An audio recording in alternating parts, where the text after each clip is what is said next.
This video examines the Supreme Court case of Guiao versus PAGCOR et al., decided on May 28, 2024.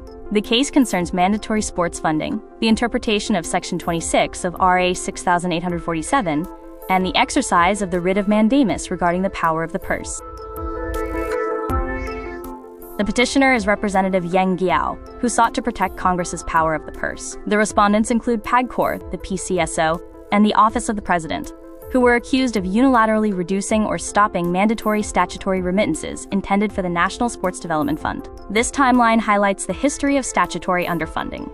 From the 1990 enactment of RA 6847, through executive memos in the 90s, the 2006 reduction by the PCSO, and the 2016 petition, leading to the 2024 Supreme Court ruling granting the petition for mandamus. Regarding PAGCOR, while RA 6847 mandated a 5% allocation from gross income, executive actions resulted in an actual remittance of only 2.1375%.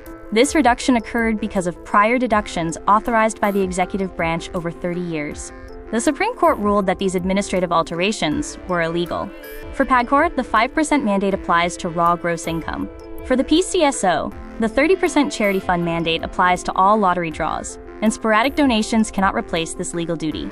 The court addressed several procedural issues. It affirmed that the petitioner had legislators standing to protect congressional appropriations, found that the case met the public interest exception for judicial review, and determined that the writ of mandamus was the appropriate remedy to compel statutory performance. PAGCOR defended its actions by arguing that gross income should exclude specific taxes and shares required by PD 1869 based on previous presidential memos. The court rejected this, holding that, quote, gross income means raw total earnings, and executive memoranda cannot override an act of Congress. The court's ruling on the PCSO clarified 3 points. First, lottery draws includes all modern lotto draws. Second, voluntary donations do not satisfy the ministerial obligation.